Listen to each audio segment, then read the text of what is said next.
trois en fait. L'idée est venue quand on s'est vu plusieurs fois pour discuter de qu'est-ce qu'on voulait faire. On sait que le projet dure entre 15 et 45 minutes.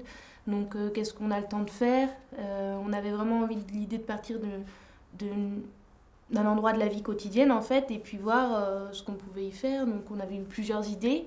Mais on s'est décidé de partir du travail avec les comédiens en fait. Mais on a tout fait, on a tout eu l'idée tous les trois en fait, c'est ça. Et après, il y a un espèce de partage des tâches.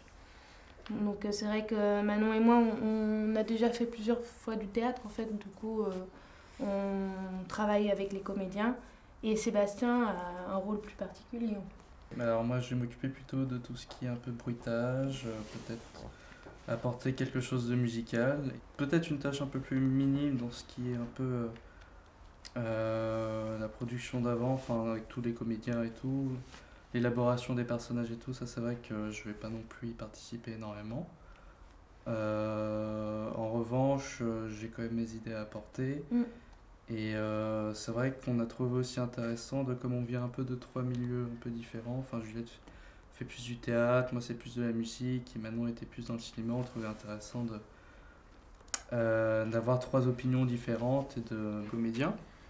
C'est vrai que moi, mon expérience théâtrale s'arrête au CM2, donc c'est pas non plus énorme. Mais après, j'ai beaucoup été sensibilisé au théâtre. Moi, ce que je voulais dire par là plutôt, c'est que t'as bossé dans des montages, t'as bossé dans des tournages et tout, et c'est... Moi, j'ai joué dans des groupes, j'ai participé à des maquettes, des trucs comme ça. Et du coup, ce qu'on pouvait... On peut apporter un regard en fait extérieur à ça, et ne pas se focaliser non plus que sur le théâtre, et être trop centré sur ça. Donc en fait, c'était plus multiplier les possibilités, et peut-être s'égarer dans des domaines qu'on n'avait jamais encore... pas trop le mot. Trouvé quoi.